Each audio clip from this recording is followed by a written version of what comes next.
Assalamualaikum warahmatullahi wabarakatuh. Alhamdulillahirabbil alamin.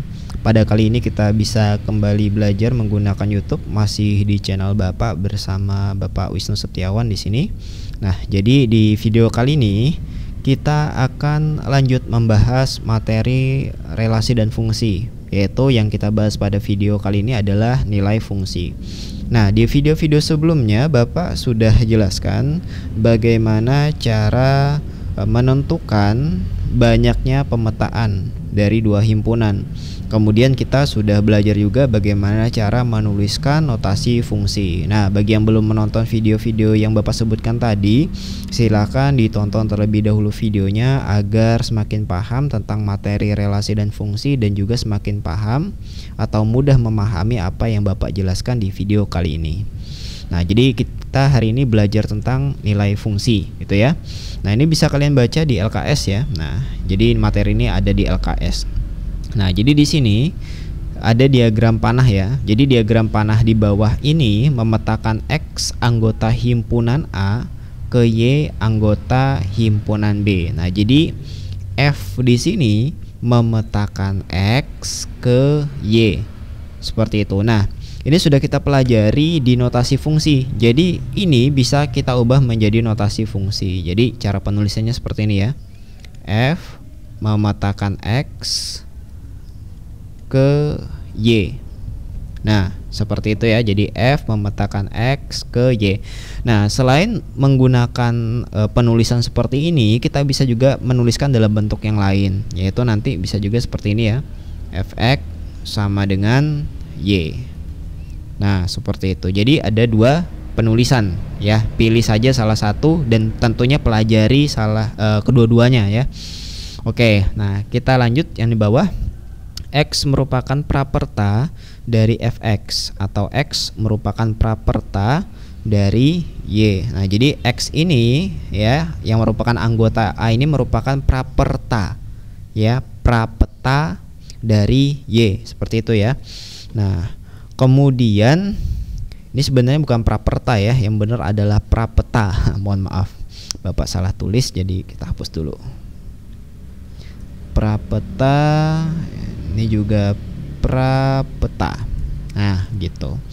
Nah, kemudian untuk Y ya, itu merupakan peta atau bayangan X atau nilai fungsi X. Jadi Y ini adalah bayangan dari X, atau bisa juga disebut sebagai peta dari X, atau bisa juga disebut sebagai nilai fungsi dari X gitu.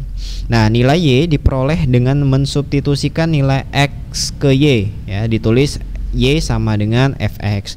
Ya, agar semakin memahami materi tentang nilai fungsi ya, maka di sini Bapak sudah menyediakan dua contoh soal yang akan kita bahas pada video kali ini. Nah, jadi perhatikan diagram panah berikut. Nah, jadi di sini ada diagram panah dengan anggota seperti ini dan ini ya. Nah, ini adalah domainnya, kemudian ini adalah kodomainnya. Nah, soalnya tentukan notasi dari diagram panah di atas ya. Kita bisa jawab langsung. Nah, kita mulai dari yang A ya. Nah, tentukan notasi. Nah, untuk notasi di sini kan hanya ada F ya. Jadi F ini memetakan 0 ke -3 ya. Nah, karena di sini banyak angka-angkanya, di sini juga banyak angka-angkanya, kita tidak mungkin menuliskan satu-satu untuk notasinya. Jadi kita gunakan simbol X dan Y ya. Jadi anggota di sini kita misalkan dengan X, kemudian anggota yang di sini ya, yang di kanan kita misalkan dengan Y. Maka nanti notasinya bisa kita tulis gini. F memetakan X ke Y. Nah, seperti itu. Bisa juga kita tulis seperti ini. F sama dengan Y ya, Fx sama dengan Y. Nah, seperti itu cara menentukan notasi dari diagram panah yang ada di soal nomor 1 ini ya. Oke, kita lanjut lagi ke soal yang B ya. Tentukan F0, F2 dan F4. Nah, ini cukup mudah. Jadi kalian lihat di sini F0 dulu ya, kita cari. Nah, F0. Nah, 0 itu kan ini. Ya, ini 0. 0 tanda panahnya atau garisnya kemana? -3. Nah, berartinya nanti F0 sama dengan -3. Nah, seperti itu ya. Lanjut lagi. Nah, di sini ada angka 2. Angka 2 ke arah 3. Nah, artinya nanti F2 sama dengan 3. Gitu ya. Nah, kemudian yang terakhir di sini ada F4. Kita tulis F4. Nah, untuk F4-nya itu sama dengan 9 gitu. Nah, ini sambil Bapak ingatkan ya. Jadi yang di sini kemarin namanya kan domain ya. Nah, ini adalah domain. Kemudian yang di sini adalah kodomain namanya. Nah, gitu. Nah, kemudian untuk angka-angka yang di sini ya. Nah, ini kan merupakan hasil ya. Nah, ini bisa disebut sebagai rank ya, atau daerah hasil. Ini namanya rank atau daerah hasil ya. Nah, itu sudah kita pelajari ya di video yang lain. Oke. Nah, jadi seperti itulah cara penyelesaian dari soal yang nomor 1. Kita lanjut lagi ke soal yang nomor 2. Nah, soal nomor 2, fungsi f memetakan x ke 2x kurang 1 berdomain x di mana x kurang dari sama dengan 5 dan x merupakan anggota A. Nah, dengan A anggota bilangan asli. Nah, di sini tentukan nilai F3 dan F5. Kemudian yang B tentukan daerah hasil atau ranknya. Oke, nah untuk menyelesaikan soal ini, pertama kita harus ubah notasi ini ya menjadi rumus ya. Nah, jadi kita tulis dulu aja yang diketahui apa. Diketahui. Nah, jadi untuk F memetakan x ke 2x kurang 1 itu bisa kita ubah jadi fx sama dengan 2x kurang 1 ya. Jadi kita tulis rumusnya seperti ini agar kita bisa menentukan nilai dari F3 dan juga F5.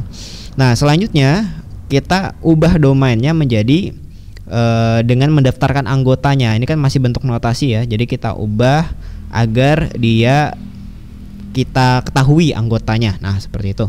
Jadi kita tulis saja di sini domain. Nah, jadi ini katanya merupakan bilangan asli kurang dari sama dengan 5. Nah, bilangan asli kan mulai dari 1 ya. Jadi 1, 2, 3, 4, 5. Nah, 5-nya masuk. Kenapa? Karena di sini katanya x kurang dari sama dengan 5. Nah, kalau pakai sama dengan artinya nanti angka 5-nya ini masuk gitu ya. Kalau nggak ada sama dengannya artinya 5-nya nggak perlu dimasukkan. Oke. Nah, kalau sudah seperti ini, kita bisa langsung jawab dari yang A. Ya, kita bisa langsung jawab dari yang A. Tentukan nilai F3. Nah, kita tahu rumusnya. Kalau rumusnya tadi kan Fx sama dengan 2x kurang 1. Kalau kita mau nyari F3 ya, artinya nilai x itu kita ganti dengan 3. Gitu ya. Nah, jadi nilai x-nya kita ganti dengan 3.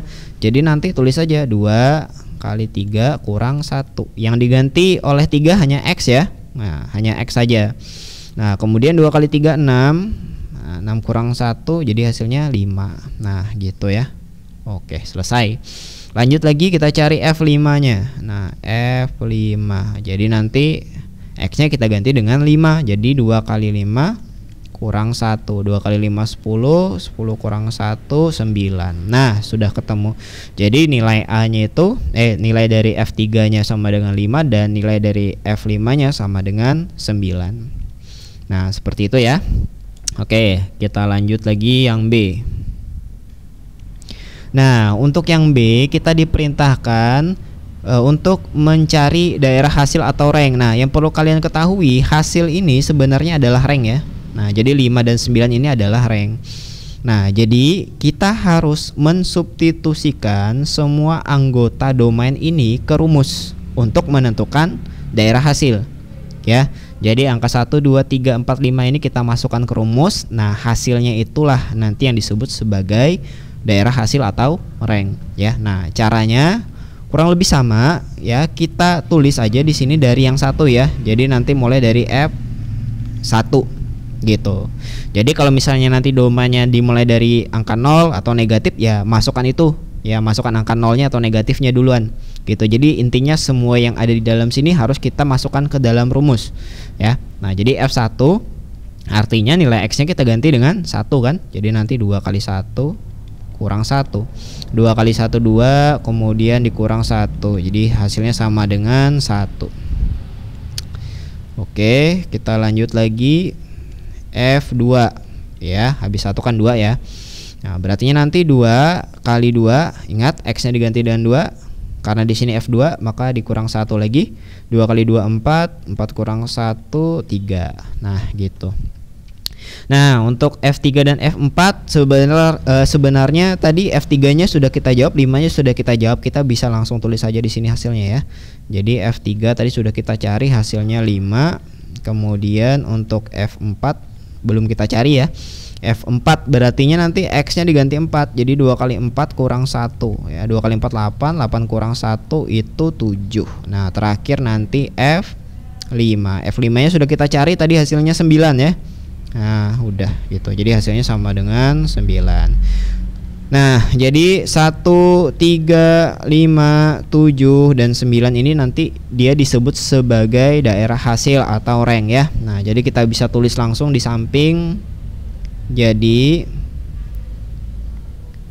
ranknya adalah, kita bisa daftarkan dari yang paling kecil ke paling yang kemudian ke terbesar ya. Ini 1 tulis, kemudian 3, 5, 7 dan 9. Nah, seperti itu. Jadi ranknya adalah 1, 3, 5, 7, 9. Nah, jadi seperti itu ya. Nah, ini cukup mudah. Yang penting kalian memahami ya cara untuk menghitung bilangan bulat ya. Mungkin nanti akan ada Bapak berikan soal yang memuat bilangan negatif. Nah, jadi pelajari lagi operasi bilangan bulatnya. Nah, jadi ini cukup mudah ya. Silahkan ditonton videonya kalau misalnya masih ada bagian-bagian yang kurang dipahami. Oke. Nah, silakan kalau ada pertanyaan bisa tuliskan di kolom komentar, atau kalian misalnya ingin request materi lain juga bisa di kolom komentar, bisa dituliskan ya. Nah, insya Allah nanti kalau memiliki kesempatan atau Bapak bisa menjawabnya, insya Allah nanti Bapak buat video yang lain ya. Nah, seperti itu. Oke, terima kasih sudah menonton video kali ini. Kita nanti lanjut lagi di video yang lain. Wassalamualaikum warahmatullahi wabarakatuh.